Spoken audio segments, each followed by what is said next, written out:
Hello जी, कैसे हो सारे।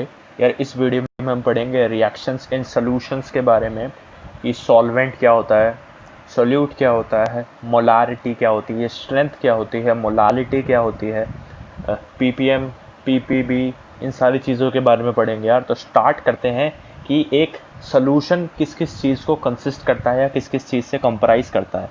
तो यार एक सोल्यूशन अगर है तो उसमें दो चीज़ें होंगी, एक होगा सोल्यूट और एक होगा सॉल्वेंट। सॉल्यूट क्या होता है यार, जिसके मोल्स कम होते हैं, जिसकी क्वांटिटी कम होती है। सॉल्वेंट क्या होता है, जिसके मोल्स ज़्यादा होते हैं, जिसकी क्वांटिटी ज़्यादा होती है। हम सॉल्यूट को सॉल्वेंट में डालते हैं, ठीक है। जैसे अगर मैं यार बोल रहा हूँ कि H2SO4 के कुछ मोल्स मैंने पानी में मिलाए,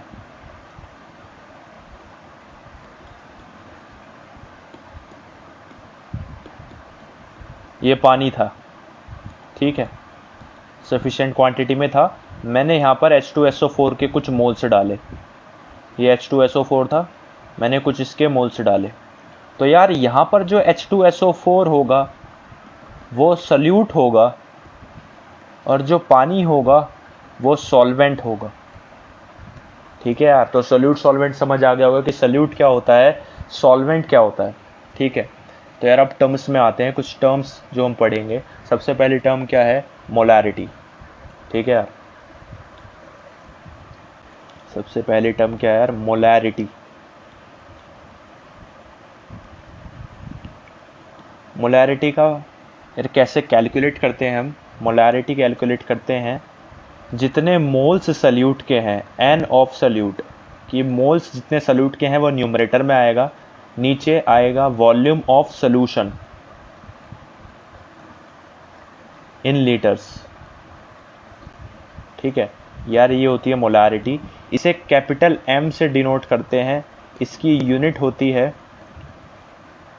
मोलर या मोल पर लीटर, ठीक है यार। जैसे अगर मेरे पे लिखा है कि 2 मोलर HCl सॉल्यूशन, यार ये जो चीज़ है 2 मोलर HCl सॉल्यूशन दिया है, तो हम इसे कैसे पढ़ेंगे, हम पढ़ेंगे कि 2 moles of HCl solute in 1 litre of solution, जो कि फॉर्मूला बता रहा है कि कितने मोल्स सल्यूट के हैं उसे न्यूमरेटर में लिखो, वॉल्यूम ऑफ सॉल्यूशन को लीटर में लिखो। तो 2 मोलर HCl सॉल्यूशन का मतलब है 2 मोल्स हैं HCl सल्यूट के 1 लीटर सॉल्यूशन में, ठीक है यार। तो मोलारिटी ये होती है, इसका फॉर्मूला ये होता है। अब इस पे देखते हैं कि मोलारिटी क्या टेम्परेचर पे डिपेंड करेगी या नहीं करेगी। यार मोलारिटी ना वॉल्यूम पे डिपेंड कर रही है, ठीक है, वॉल्यूम आ रही है। तो देखते हैं, जैसे यार अगर मैं कहूँ कि ये एक, लेट्स से आप, इसमें दूध है, दूध उबल रहा है, ये यार गैस, इसे इंटरप्रेट कर लो कि ये गैस है और इसके ऊपर मिल्क है, ठीक है। तो यार जब इसे टेम्परेचर मैंने इंक्रीज़ करा तो ये ऊपर आता है, मतलब वॉल्यूम इंक्रीज हो रही है। तो इसी से हम ये समझेंगे कि अगर वॉल्यूम किसी के फॉर्मूले में है तो वो टेम्परेचर डिपेंडेंट होगा। अगर मैंने टेम्परेचर इंक्रीज करा तो वॉल्यूम क्या होगी, इंक्रीज करेगी, तो मोलारिटी क्या होगी, डिक्रीज करेगी, ठीक है। कि टेम्परेचर बढ़ाते हैं तो वॉल्यूम बढ़ती है, मोलारिटी घटती है। और ये वॉल्यूम कैसे बढ़ रही है यार, हमने देखा कि जब दूध उबल रहा होता है गैस पे, वॉल्यूम बढ़ती है, तो वॉल्यूम और मोलारिटी इन्वर्सली प्रोपोर्शनल है, तो वॉल्यूम बढ़ेगी तो मोलारिटी क्या होगी, कम होगी, ठीक है यार। अब यार 3 केसेस पढ़ते हैं। सबसे पहला केस है मोलारिटी के कॉन्सेप्ट में डाइल्यूशन,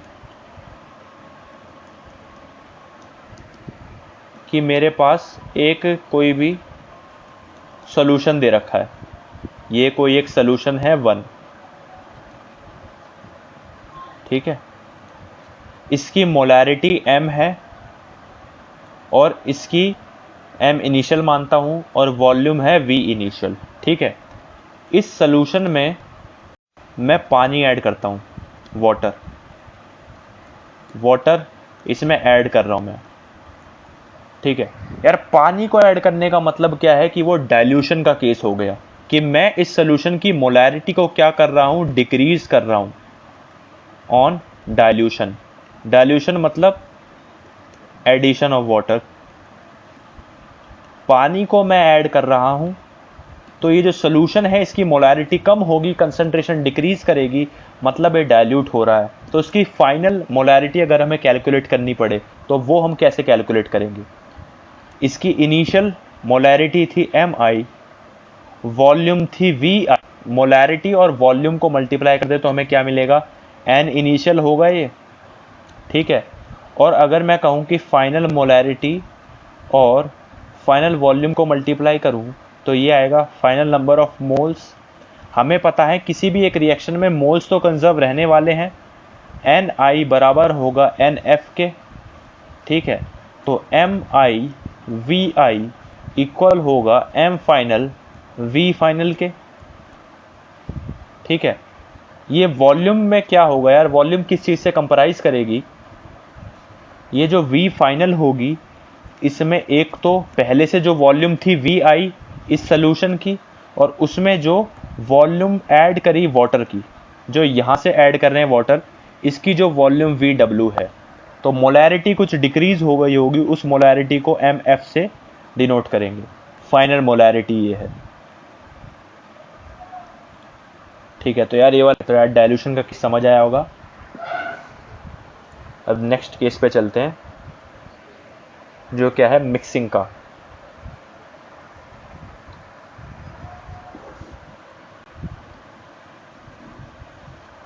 मिक्सिंग,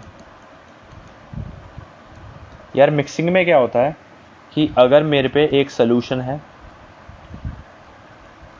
जिसकी मोलैरिटी मैं कह रहा हूँ m1 है, सॉल्यूशन 1 इसे कहता हूँ मैं कि ये सॉल्यूशन 1 है।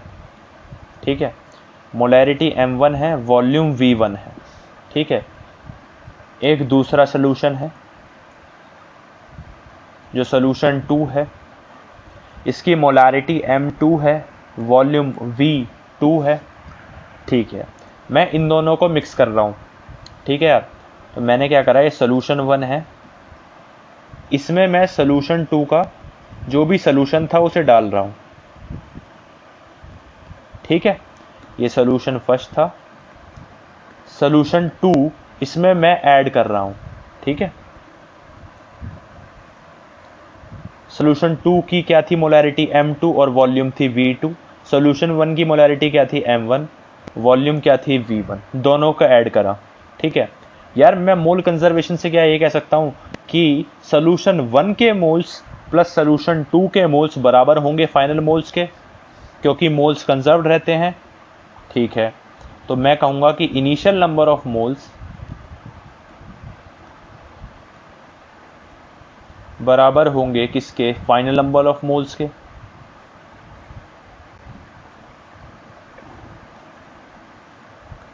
तो मोलैरिटी का फॉर्मूला क्या होता है? मोलैरिटी का फॉर्मूला अभी हमने पढ़ा था, moles of solute upon volume of solution in litre, ये इक्वल होता है मोलैरिटी के। तो अगर मैं मोलैरिटी को वॉल्यूम से मल्टीप्लाई कर दूं तो मेरे को नंबर ऑफ मोल्स मिल जाएंगे। ठीक है, नंबर ऑफ मोल्स मिल जाएंगे। तो मैं इनिशियल नंबर ऑफ मोल्स कैसे लिखूंगा, m1 v1 इसके मोल्स सॉल्यूशन फर्स्ट के प्लस m2 v2 ये आगे सॉल्यूशन सेकंड के मोल्स, ये बराबर होंगे फाइनल मोल्स जो होंगे। अगर मैं इसे n3 कहूँ और इसकी मोलैरिटी अगर हमें m3 बनानी है, ठीक है, तो ये क्या होगा, m3 into v1 plus v2।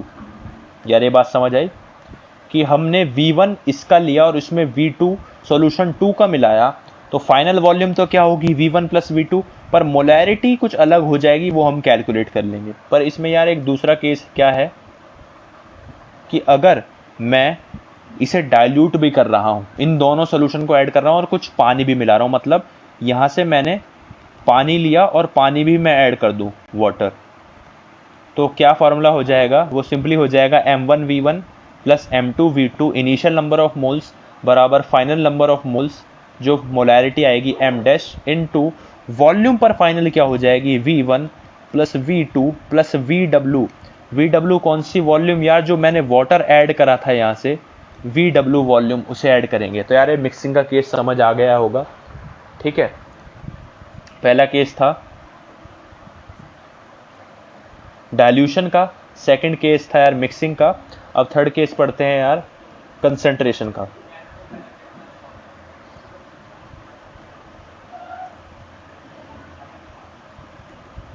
यार कंसंट्रेशन का केस क्या है कि अगर मेरे पे कोई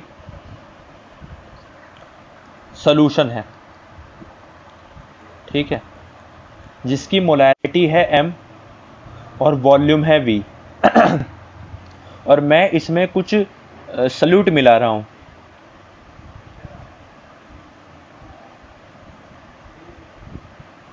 ठीक है यार, सल्यूट मिला दिया जिसके मोल्स क्या है n डैश मान लेते हैं, ठीक है। तो इनके मोल्स मिलाने की वजह से n डैश जितने मोल्स हैं, कुछ सल्यूट मिलाया है इसमें, पहले से एक सोल्यूशन मिला है, बना हुआ है, अब उसमें मैं कुछ और सब्सटेंस ऐड कर रहा हूं जिसके नंबर ऑफ मोल्स मुझे पता है, n dash number of moles add कर रहा हूं उसके। तो फाइनल मोलैरिटी का एक्सप्रेशन कैसे बनेगा यार, हमें पता है कि मोल्स कंजर्व रहेंगे, तो इनिशियल नंबर ऑफ मोल्स वो इक्वल होगा किसके, फाइनल नंबर ऑफ मोल्स के,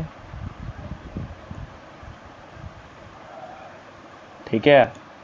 इनिशियल नंबर ऑफ मोल्स क्या है, इस सॉल्यूशन के कितने मोल्स होंगे, इसकी मोलैरिटी इनटू वॉल्यूम से इसके मोल्स निकल जाएंगे, और ये जो मैंने n डैश डाले हैं इसके मोल्स, ठीक है, और ये इक्वल हो जाएगा जो हम फाइनल मोलैरिटी जो हमें मिलेगी इन दोनों की वजह से, और फाइनल वॉल्यूम कुछ आएगी। यार अगर पानी नहीं डाला है या इनके अलावा कुछ नहीं डाला है तो फाइनल जो वॉल्यूम है ये v ही हो जाएगी, लेकिन अगर वाटर ऐड कर दिया है तो फाइनल वॉल्यूम हो जाएगी v प्लस vw। कब, इफ वाटर इज एडेड, और v if water is not added.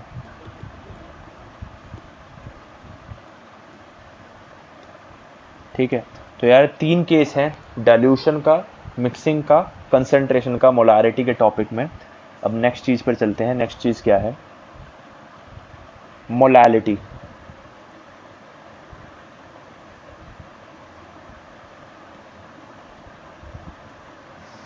Molality के बारे में पढ़ते हैं। सबसे पहले इसका फॉर्मूला देखते हैं कि मोलालिटी का फॉर्मूला क्या होता है। यार मोलारिटी का फॉर्मूला होता है एन ऑफ सल्यूट, मतलब number of moles of solute numerator में upon mass of solvent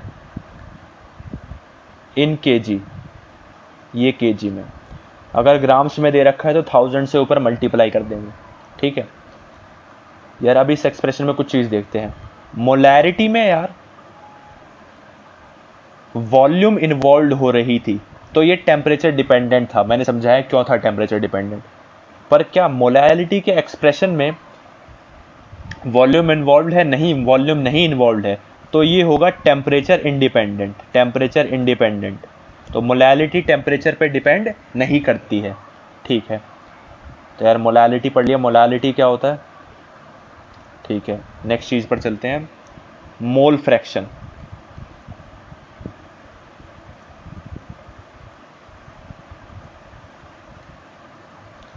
mole fraction क्या होता है यार, अगर मैं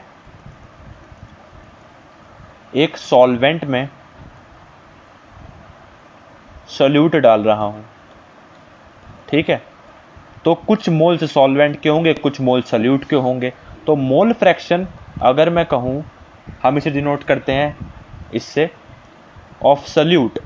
मोल फ्रैक्शन अगर मैं सोल्यूट कहूं तो वो होगी n ऑफ सोल्यूट, मतलब moles of solute upon total number of moles, या फिर n of solute upon n of solute plus n of solvent.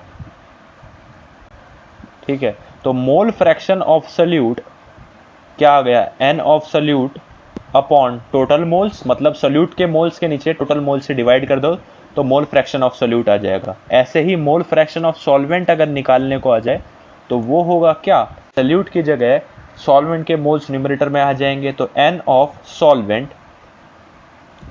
Upon n of solute, moles of solute plus moles of solvent, यानी कि नीचे क्या denominator में दोनों cases में total number of moles आएंगे, तो ये आ गया मोल फ्रैक्शन ऑफ सॉल्वेंट। यार इसमें एक चीज़ देखो कि जब सल्यूट की मोल फ्रैक्शन और सॉल्वेंट की मोल फ्रैक्शन को ऐड करेंगे तो दोनों का सम क्या आएगा, 1।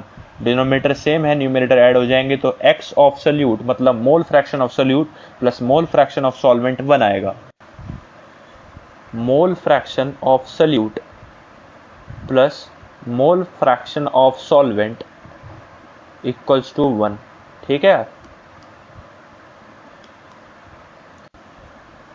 यार, मोल फ्रैक्शन में सिर्फ मोल्स इन्वॉल्व हैं, ऊपर मोल्स नीचे भी मोल्स, तो वॉल्यूम कहीं नहीं आ रही है, तो ये भी क्या होगा, टेम्परेचर इंडिपेंडेंट।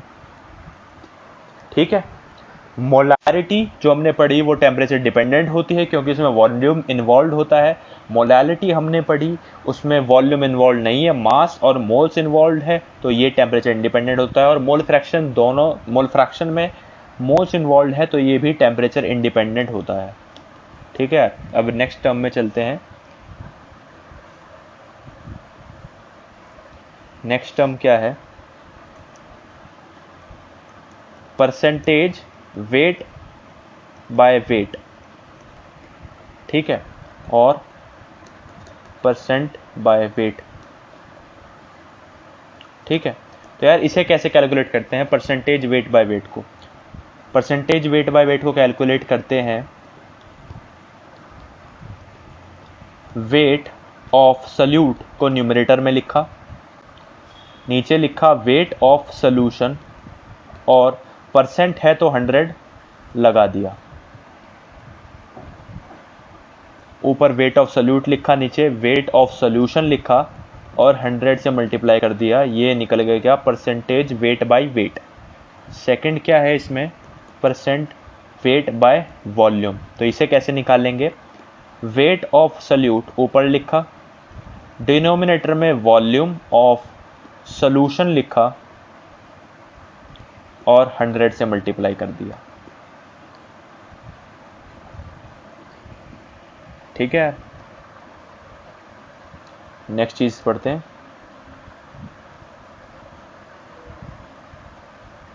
नेक्स्ट चीज क्या है, परसेंटेज वॉल्यूम बाय वॉल्यूम। ठीक है, तो यार इसमें क्या करा, वॉल्यूम ऑफ सल्यूट को न्यूमरेटर में लिखा, वॉल्यूम ऑफ सॉल्यूशन को डिनोमिनेटर में लिखा और 100 से मल्टीप्लाई कर दिया। ठीक है यार, इनमें कुछ चीज़ें देखनी है तो देखते हैं। यार यहाँ पर परसेंटेज वेट बाय वेट है, तो यहाँ पर वेट ऑफ सल्यूट और वेट ऑफ सॉल्यूशन दोनों को सेम यूनिट में रखेंगे, यानी कि अगर ये ग्राम्स में है तो ये भी ग्राम्स में होगी, ये केजी में है तो ये भी केजी में होगी। ठीक है, और परसेंटेज वेट बाय वेट में सिर्फ वेट इन्वॉल्व है तो ये टेम्परेचर क्या होगी, independent. Percentage weight by volume में देखते हैं यार, वॉल्यूम ऑफ सॉल्यूशन मिलीलीटर में डालेंगे और वेट ऑफ सल्यूट ग्राम्स में डालेंगे। ठीक है यार, और यहां पर वॉल्यूम इन्वॉल्व है तो ये टेम्परेचर क्या होगा, डिपेंडेंट होगा। नेक्स्ट टर्म पढ़ी थी परसेंटेज वॉल्यूम बाय वॉल्यूम, इसमें वॉल्यूम ऑफ सल्यूट और वॉल्यूम ऑफ सॉल्यूशन दोनों को सेम यूनिट में डालेंगे, या तो दोनों मिलीलीटर्स में या दोनों लीटर्स में, और वॉल्यूम इन्वॉल्व है तो ये क्या होगा, टेम्परेचर डिपेंडेंट। ठीक है यार, अब नेक्स्ट टर्म पढ़ते हैं। नेक्स्ट टर्म हम क्या पढ़ेंगे कि स्ट्रेंथ क्या होती है।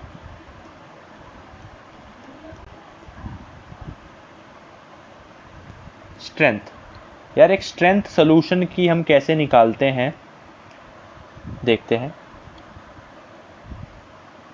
मास ऑफ सल्यूट ग्राम्स में, अगर हम वॉल्यूम ऑफ सॉल्यूशन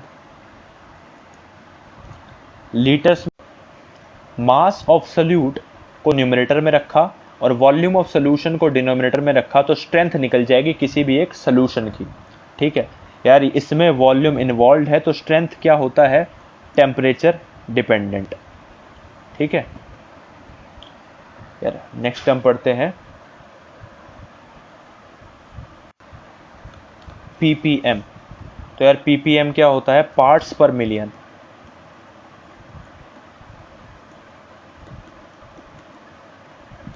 ठीक है, एक पढ़ेंगे हम ppm और दूसरा पढ़ेंगे ppb। ppb क्या होता है यार, पार्ट्स पर बिलियन, कि 1 बिलियन में कितने पार्ट्स बन जाएंगे। ठीक है तो कैसे कैलकुलेट करते हैं, पार्ट्स पर मिलियन को कैलकुलेट करते हैं। वेट ऑफ सल्यूट को न्यूमरेटर में रखा, वेट ऑफ सॉल्यूशन को डिनोमिनेटर में रखा, और मिलियन में निकालने हैं तो मिलियन में कितनी जीरो होती है, 10⁻⁶। तो ये पार्ट्स पर मिलियन निकल गया। पार्ट्स पर बिलियन में क्या करेंगे, वेट ऑफ सल्यूट को न्यूमरेटर में रखा, वेट ऑफ सॉल्यूशन को डिनोमिनेटर में रखा, और बिलियन के लिए 10⁹ लगा दिया, तो ये आ गया पार्ट्स पर बिलियन। ठीक है यार, यहां पर वेट इन्वॉल्व है दोनों जगह, वेट इन्वॉल्व है दोनों जगह, तो ये क्या होगा, टेम्परेचर इंडिपेंडेंट होगा क्योंकि वॉल्यूम इन्वॉल्व नहीं है। पीपीबी भी टेम्परेचर इंडिपेंडेंट होगा क्योंकि वॉल्यूम इन्वॉल्व नहीं है। ठीक है यार, तो स्ट्रेंथ हमने निकाल ली, मोलारिटी निकाल ली, मोलालिटी निकाल ली, पीपीएम देख लिया, पीपीबी देख लिया। ठीक है, तो यार अब हम पढ़ते हैं आगे और इंटर कन्वर्जन देखते हैं। कुछ यार शॉर्टकट्स हैं, अगर वो फॉर्मूले याद हैं या तो यार बेसिक इंटरप्रिटेशन से करो कि मोलारिटी का मतलब क्या है, मोल्स बाय वॉल्यूम, और अगर हमें कुछ मोलर सोल्यूशन दे रखा है तो उसका मतलब है कि कितने मोल्स हैं 1 लीटर ऑफ सोल्यूशन में। ठीक है, अब यार इंटर कन्वर्जन पढ़ते हैं फिर आगे।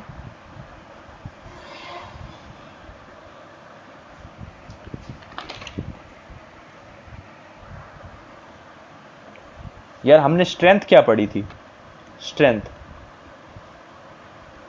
हमने पढ़ी थी कि मास ऑफ सल्यूट को ग्राम्स में रखा न्यूमरेटर में, नीचे रखी वॉल्यूम ऑफ सॉल्यूशन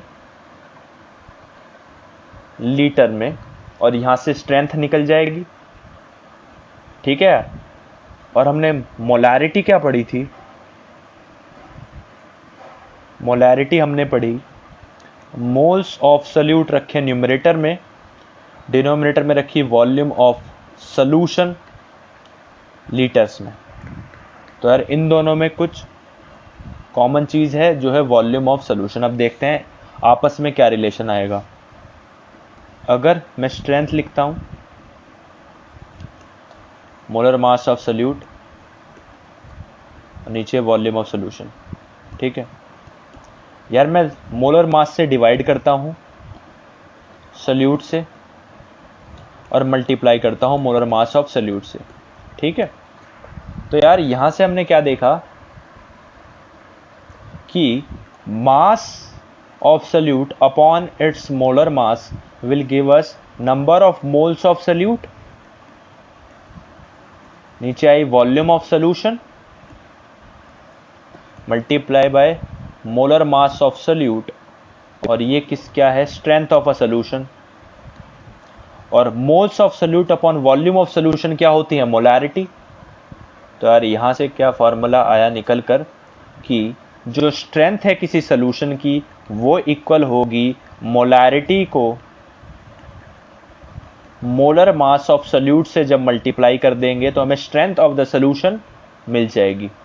ठीक है यार, एक डायरेक्ट रिलेशन आ गया स्ट्रेंथ और मोलारिटी में।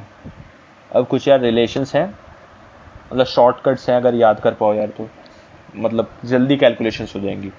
जैसे अगर मोलैरिटी और मोलैलिटी में इंटर कन्वर्जन करना है, ठीक है, तो यार हम क्या लगाएंगे कि मोलैलिटी इक्वल्स टू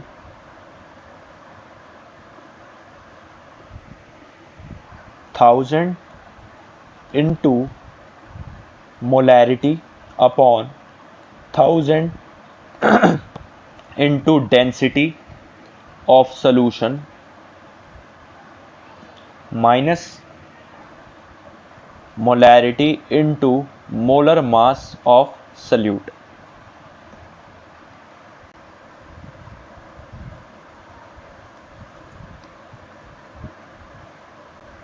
ठीक है, तो यार मोलैलिटी कैसे निकलेगी अगर हमारे पास मोलैरिटी दे रखी है, तो molality equals to 1000 times of molarity divided by 1000 times of density of solution minus molarity into molar mass of solute. ठीक है, तो यार डायरेक्ट क्या है इंटर कन्वर्जन करने के लिए मोलैलिटी और मोलैरिटी में। ठीक है, सेकंड क्या है, अगर परसेंटेज वेट बाय वेट दे रखा है उसे मोलैरिटी में करना है, या फिर परसेंटेज वेट बाय वॉल्यूम दे रखा है उसे मोलैरिटी में करना है। ठीक है यार, तो दोनों के डिफरेंट रिलेशन है, उसे देखते हैं। मोलैरिटी इक्वल्स टू, अगर परसेंटेज वेट बाय वेट से निकालना है, percentage weight by weight into density of solution into 10 upon molar mass of salute. यार ये क्या आ गया, अगर परसेंटेज वेट बाय वेट से मोलैरिटी निकालनी है और अगर परसेंटेज वेट बाय वॉल्यूम से निकालनी है तो percentage weight by volume into 10 upon molar mass of solute. ठीक है यार, ये जो डायरेक्ट फॉर्मूले में बता रहा हूं ना, ये आ सकते हैं, हम डिराइव भी कर सकते हैं इनको, बट कोई ज़रूरत नहीं है, अगर आप डायरेक्ट याद कर सको तो बहुत बढ़िया है। ठीक है, तो परसेंटेज वेट बाय वेट से मोलैरिटी कैसे निकालेंगे ये देख लिया, परसेंटेज वेट बाय वॉल्यूम से मोलैरिटी कैसे निकालेंगे वो देख लिया। अब नेक्स्ट पर चलते हैं। अगर मोल फ्रैक्शन है मेरे पास सल्यूट की और मेरे को वहां से मोलैलिटी निकालनी है, मोलैलिटी। ठीक है, तो हम लिखेंगे क्या,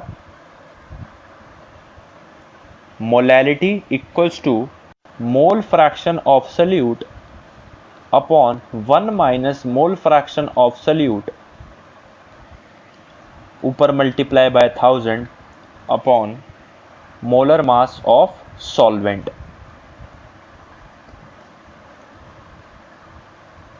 ठीक है यार, सिर्फ इस फॉर्मूले में क्या आ रहा है, मोलर मास ऑफ सॉल्वेंट आ रहा है जब मोल फ्रैक्शन से मोलैलिटी में कन्वर्ट करते हैं। तो दूसरा फॉर्मूला इससे सीधा इंटरप्रेट हो जाएगा, x of solute mole fraction of solute upon mole fraction of solvent, numerator में 1000 से मल्टीप्लाई करा और डिनोमिनेटर में मोलर मास ऑफ सॉल्वेंट।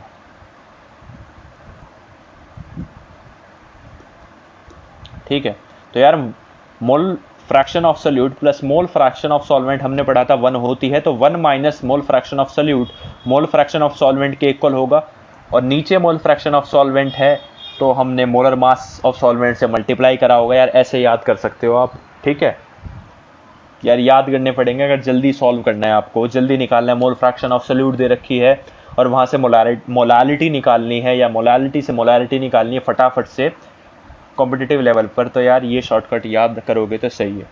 ठीक है, तो यार मैंने कैसे याद करे थे वो देख लेते हैं। ठीक है यार, यहां पर देखो मोलैलिटी है, पेन दूसरा लेता हूं। ठीक है, यहां पर देखो यार मोलैलिटी है, मोलैलिटी है, ये मोलैरिटी है, हमें मोलैलिटी निकालनी है मोलैरिटी से।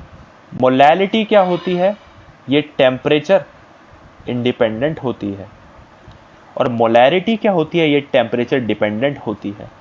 ठीक है, यहां पर मोलैरिटी है, परसेंटेज वेट बाय वेट है, ये क्या होता है, टेम्परेचर डिपेंडेंट होती है molarity. Percentage weight by weight क्या होती है, टेम्परेचर इंडिपेंडेंट होती है। Percentage weight by volume temperature dependent होती है। मोलैरिटी भी टेम्परेचर क्या होती है, डिपेंडेंट। ठीक है यार, अब मैं बताऊंगा कैसे याद करनी है इन्हें। ठीक है, यहां पर मोलैलिटी है और मोल फ्रैक्शन है, दोनों क्या होती हैं, टेम्परेचर डिपेंडेंट, नहीं इंडिपेंडेंट। मोल फ्रैक्शन भी इंडिपेंडेंट और मोलैलिटी भी इंडिपेंडेंट, क्योंकि इनमें वॉल्यूम नहीं है तो ये इंडिपेंडेंट होगी। फॉर्मूले में वॉल्यूम नहीं आती है मोलैलिटी के भी और मोल फ्रैक्शन के भी, तो ये टेम्परेचर इंडिपेंडेंट क्वांटिटीज हैं दोनों। तो यार मैंने कैसे याद करी कुछ चीज़ें इसमें, कि अगर एक टेम्परेचर डिपेंडेंट क्वांटिटी है और दूसरी टेम्परेचर इंडिपेंडेंट क्वांटिटी है और आपस में इंटर कन्वर्जन है, तो डेंसिटी का रोल आएगा। मतलब डेंसिटी या तो ऊपर मल्टीप्लाई हो रही होगी या नीचे मल्टीप्लाई हो रही होगी। ठीक है, अगर एक टेम्परेचर डिपेंडेंट है और दूसरी टेम्परेचर इंडिपेंडेंट है। ठीक है, देखो यार, इसमें टेम्परेचर डिपेंडेंट है, ये टेम्परेचर इंडिपेंडेंट है, तो डेंसिटी का रोल आया। पर यहां पर दोनों टेम्परेचर डिपेंडेंट है, दोनों टेम्परेचर डिपेंडेंट आ जाए या फिर दोनों इंडिपेंडेंट आ जाए, तो वहां पर डेंसिटी नहीं लगती। ठीक है, जैसे यहां पर दोनों इंडिपेंडेंट आ गए तो यहां पर डेंसिटी का रोल नहीं आया। ठीक है, इस वाले फॉर्मूले को कैसे याद करा कि यार नीचे मोल फ्रैक्शन ऑफ सॉल्वेंट आ रहा है तो मोलर मास ऑफ सॉल्वेंट से मल्टीप्लाई करना पड़ा डिनोमिनेटर, बट बाकियों में मोलर मास ऑफ सोल्यूट से डिवाइड करेंगे। ठीक है यार, ऐसे कुछ चीज करके याद कर सकते हो। ओके, तो यार नोट क्या था कि टेम्परेचर डिपेंडेंट और टेम्परेचर इंडिपेंडेंट है, और दूसरा क्या है, temperature dependent, temperature dependent, temperature independent और टेम्परेचर इंडिपेंडेंट में आपस में कन्वर्जन करना है। तो यार जब टेम्परेचर एक डिपेंडेंट है दूसरी इंडिपेंडेंट है, आपस में इंटर कन्वर्जन करना है, तो डेंसिटी रिक्वायर्ड है। और एक टेम्परेचर डिपेंडेंट है दूसरी भी टेम्परेचर डिपेंडेंट है, या एक इंडिपेंडेंट है दूसरी भी इंडिपेंडेंट है, मतलब सेम सेम, तो डेंसिटी नॉट रिक्वायर्ड। ठीक है, तो यार ये याद करने का तरीके हैं इन फॉर्मूलेस को, जो इंटर कन्वर्जन के शॉर्टकट्स हैं, इन्हें याद करने के लिए यार। ठीक है, तो यार इस वीडियो में इतना ही। नेक्स्ट वीडियो में यार हम कुछ बेसिक क्वेश्चंस करेंगे इन सारी चीज़ों पे जो हमने पढ़ी है, और फिर आगे की वीडियोस में कुछ एडवांस क्वेश्चंस करेंगे यार। तब तक के लिए give a like to this video and subscribe to my channel. Thank you.